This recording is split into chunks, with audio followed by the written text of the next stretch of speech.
सरकार बनने में रह गए हैं सिर्फ 16 दिन और एबीपी न्यूज पर देखते रहिए चुनाव से जुड़ी हर बड़ी खबर। बुलेटिन की शुरुआत करते हैं गुजरात के कारोबारी गौतम अदानी के खबर से।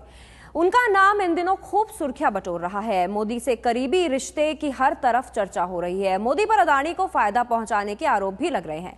अदानी ने एबीपी न्यूज से बातचीत में अपने ऊपर लगे आरोपों का जवाब दिया। आइए आपको दिखाते हैं कि कौन है गौतम अदानी और क्या है उनकी पूरी कहानी।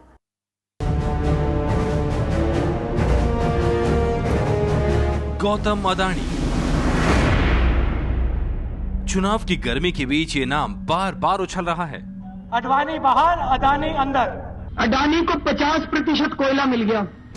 चुनावी हलचल में मोदी के नाम के बढ़ने के साथ साथ उछल रहे हैं अदानी ग्रुप के शेयर। अडानी एंटरप्राइज जो कंपनी है वो एक अंडर वैल्यूड कंपनी अभी तक रही है, बिकॉज इन्वेस्टर ने रिस्क नहीं लिया है तो अंडर वैल्यू रही है। अभी इन्वेस्टर मार्केट के अंदर आता है क्योंकि रिस्क अवेयरनेस जो थी वो कम होती जा रही है और इन्वेस्टर स्टार्टेड टेकिंग रिस्क। सवाल पूछा जा रहा है कि महज 10 साल में अदानी सुपर रिच कैसे हो गए। मोदी पर अदानी ग्रुप को राजनीतिक संरक्षण देने का इल्जाम भी लगाया जा रहा है।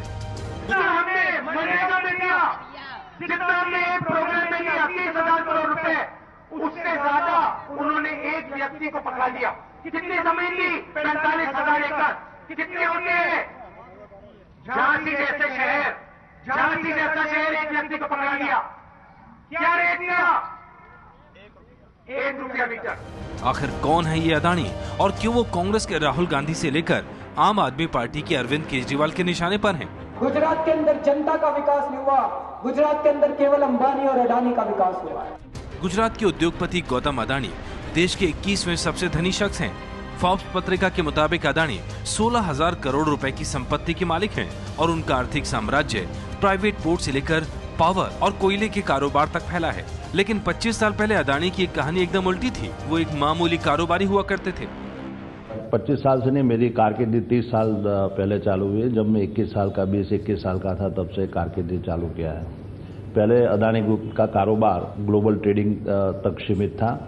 1991 के अंदर जब भारत सरकार ने इंफ्रास्ट्रक्चर के लिए पब्लिक पार्टनरशिप के ऊपर जोर देने का वादा किया तो 1993 के अंदर अदानी ग्रुप ने एक इंफ्रास्ट्रक्चर के अंदर जाने का तय किया। इकोनॉमिक टाइम्स में छपे लेख में छपी 2 घटनाओं में अदानी की तरक्की की कहानी छिपी है। 1980 के आसपास गौतम अदानी अपने बजाज सुपर स्कूटर पर अपने बचपन के दोस्त मलय महादेविया को पीछे बैठाकर घुमा करते थे। महादेविया डेंटिस्ट थे और सरकारी अधिकारियों के साथ अंग्रेजी में बातचीत में अदानी की मदद किया करते थे। कभी बजाज स्कूटर से अपना व्यापार बढ़ाने की कोशिश करने वाले अदानी के पास दुनिया की महंगी से महंगी गाड़ी है, BMW का काफिला है, हवाई जहाजों का बेड़ा है। अदानी के एक ऐसे ही हवाई जहाज में बैठे नरेंद्र मोदी की तस्वीर सामने आई थी। हम गुजरात बेस्ड कंपनी है। गुजरात में हम कॉरपोरेट है कि जिसके पास प्लेन है और उनको एक सुविधा रहती है। दूसरा है हमारा जो एविएशन डिपार्टमेंट है वो गवर्नमेंट ऑफ गुजरात को या भाजपा पार्टी को या किसी को भी, आज हमारी ग्रुप की अलग अलग कंपनियों को भी जो इस्तेमाल होता है तो उसका बिलिंग होता है बाकायदा और उसके बेसिस के ऊपर पेमेंट लिया जाता है। स्कूटर से हवाई जहाज की कहानी के पीछे अदानी की 2 काबिलियत बेहद काम आई। पहला मौका पहचानने की और दूसरा खतरा उठाने की। ईटी में छपे लेख में 1990 का एक किस्सा बताया गया है। अदानी एक्सपोर्ट्स के कर्मचारी की गलती से 20 करोड़ का नुकसान हो गया। कर्मचारी ने माफी मांगते हुए अपना इस्तीफा दे दिया। गौतम अदानी ने तब इस्तीफे को फाड़ दिया और कहा, मैं जानता हूँ ऐसी गलती फिर नहीं होगी। ऐसे में इस अनुभव का फायदा मैं किसी दूसरे को क्यों उठाने दूं जबकि इसकी कीमत मैंने चुकाई है। लेकिन एक तीसरी चीज भी थी जिसने गौतम अदानी को इतना खास बना दिया। ईटी के लेख में एक काबिलियत बताई गई है दोस्त बनाने की। अदानी ने अलग अलग पार्टियों में दोस्त बनाए जिनमें से नरेंद्र मोदी भी एक है। लेकिन आज मोदी के साथ इसी दोस्ती की वजह से अदानी चर्चा में है। ये चर्चा शुरू हुई है अदानी के शेयरों में उछाल से। अदानी ग्रुप के स्टॉक्स, खासकर अदानी एंटरप्राइजेस के शेयर तभी से उछल रहे हैं जब से बीजेपी ने मोदी को अपना पीएम पद का उम्मीदवार घोषित किया था। नेचुरली कोई भी स्टॉक मार्केट जब कोई स्ट्रांग गवर्नमेंट आती है जिसके ऊपर इन्वेस्टरों को लगता है कि भाई ये सरकार में निर्णय शक्ति ज़्यादा होगी और जिससे इंडस्ट्रीज का और ट्रेड का भला होने वाला है, तो नेचुरली वो उसके बाकी तो अभी सरकार तो बनी नहीं है। ये जो स्टॉक की रैली जो हो रही है वो तो एक लोगों को ऐसा है कि कोई स्ट्रांग गवर्नमेंट आएगी, उसके बेसिस पे हो रहा है। अडानी का नाम उछल रहा है तो कांग्रेस उपाध्यक्ष राहुल गांधी ने भी अडानी पर हमले तेज कर दिए हैं। अगर आपका नाम महेश हो, रमेश हो, सुरेश हो, तो आपको नहीं मिलने वाली जमीन गुजरात में। अगर आपका नाम अडानी है तो 45,000 करोड़ रुपए ले लो। वहीं दिल्ली के पूर्व मुख्यमंत्री अरविंद केजरीवाल नरेंद्र मोदी पर आरोप लगा चुके हैं कि वो किसानों से सस्ती जमीन लेकर अडानी ग्रुप को दे रहे हैं। किसानों से जमीन छीन के, अगर आप कौड़ियों के भाव किसानों से जमीन छीन के अगर अडानी और अंबानी को कौड़ियों के भाव दोगे तो जनता तो आपसे प्रश्न पूछना चाहेगी। दोस्तों, ऐसा है कि ये थोड़ा इलेक्शन के माहौल के अंदर ये कमेंट किया जाता है, लेकिन मैं बताऊं कि 1 रुपये में जमीन नहीं, उससे भी नीचे चिमनबी की गवर्नमेंट के टाइम पे 10 पैसे में दिए थे। वो जमीन कैसी थी? वो जमीन पूरी बंजर जमीन थी, वेस्टलैंड जमीन थी, और जब दरिया की भरती आती है तो वो जमीन पानी के अंदर हो जाती थी। दूसरा है कि ये जमीन का जो भी प्राइस वैल्यूएशन होता है तो एक उसकी एक बहुत एस्टैब्लिश्ड प्रोसेस है, और नाइदर अडानी ग्रुप ने कोई जगह पे कंसेशन मांगा है या कोई फेवर मांगा हुआ है, और गवर्नमेंट ने उसके कायदे के हिसाब से जो भी प्रोसेस होने के बाद में जो भी वैल्यूएशन तय हुआ है उसके हिसाब से दिया हुआ है। आउटलुक पत्रिका में छपे लेख के मुताबिक गौतम अडानी गुजरात के अकेले उद्योगपति हैं जिनकी अडानी ग्रुप ने नरेंद्र मोदी के सत्ता में आने के बाद बेतहाशा तरक्की की है। अडानी ग्रुप को बेहद सस्ते दाम पर जमीन देने का आरोप मोदी की सरकार पर लग रहा है। आउटलुक पत्रिका के मुताबिक अडानी समूह को औद्योगिक इस्तेमाल की जमीन 1 रुपए से 16 रुपए प्रति वर्ग मीटर के हिसाब से दी गई, जबकि इसकी कीमत 200 से 300 रुपए प्रति वर्ग मीटर थी। लेख के मुताबिक मोदी के सत्ता में आने से पहले जहां अडानी ग्रुप के पास सिर्फ 3000 एकड़ जमीन थी, वहीं मोदी के सत्ता में आने के बाद ये बढ़कर 2 लाख एकड़ तक पहुंच गई है, जिनमें से 45,000 एकड़ जमीन अडानी ग्रुप को राज्य सरकार ने दी है। आज किसी को मुंद्रा की परिस्थिति का ख्याल नहीं है, जो आरोप कर रहे हैं वो उनको परिस्थिति का ख्याल नहीं है। जब हम 1993 में मुंद्रा में हमने पग रखा था, वो टाइम पे प्राइवेट जमीन का प्राइस 400 से 500 रुपया एकड़ का था।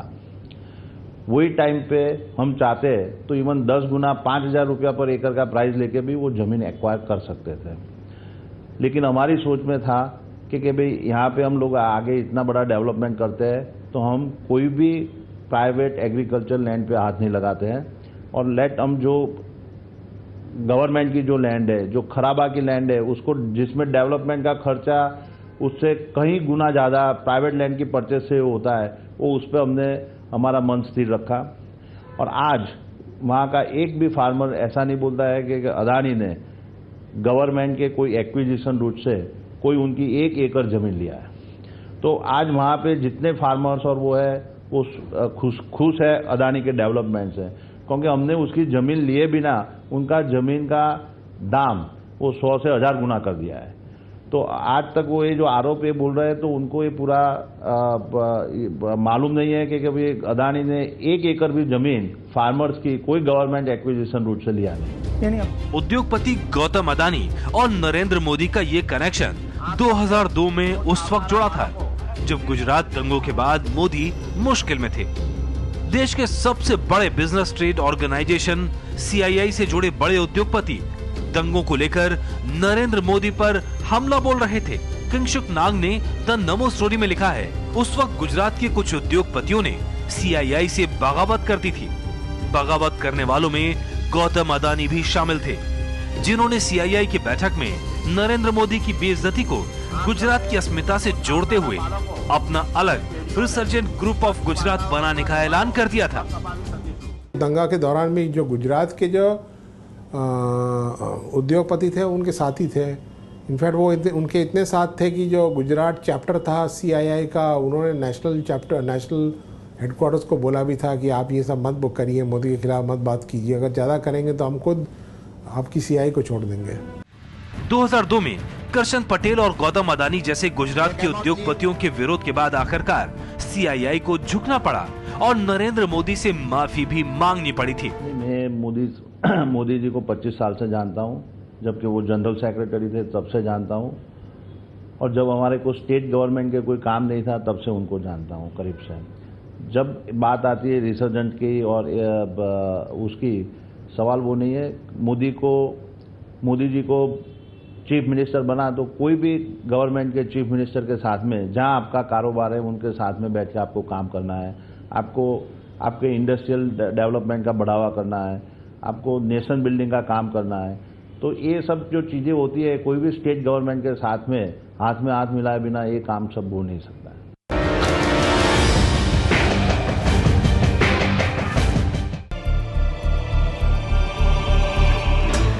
देश के बड़े उद्योगपति हैं गौतम अदानी। वो देश के 21वें सबसे धनी शख्स भी हैं। उनके पास अपने 2 प्राइवेट जेट विमान भी हैं। प्राइवेट बंदरगाह से लेकर प्राइवेट रेल तक गौतम अदानी का साम्राज्य फैला हुआ है। उनके पास मुंद्रा, दहेज और हजीरा में 3 बंदरगाह हैं। देश की सबसे बड़ी प्राइवेट रेल लाइन के मालिक भी हैं गौतम अदानी। गौतम अदानी पावर सेक्टर के भी बड़े खिलाड़ी हैं। करीब 9,240 मेगावाट बिजली पैदा करते हैं अदानी के पावर हाउस। फॉर्च्यून तेल का नाम तो आपने भी सुना होगा। ये भी गौतम अदानी का ब्रांड है। देश भर में 18 जगहों पर वो 2.2 मैट्रिक टन खाने का तेल हर साल प्रोड्यूस करते हैं। रियल एस्टेट के धंधे में भी मौजूद है अदानी ग्रुप। यही नहीं, देश के कोयले के सबसे बड़े कारोबारी भी हैं गौतम अदानी। उनकी ऑस्ट्रेलिया और इंडोनेशिया में भी कोयले की खदानें हैं। कोयले के इसी कारोबार को लेकर आम आदमी पार्टी के नेता अरविंद केजरीवाल ने उन पर आरोप भी लगाए थे।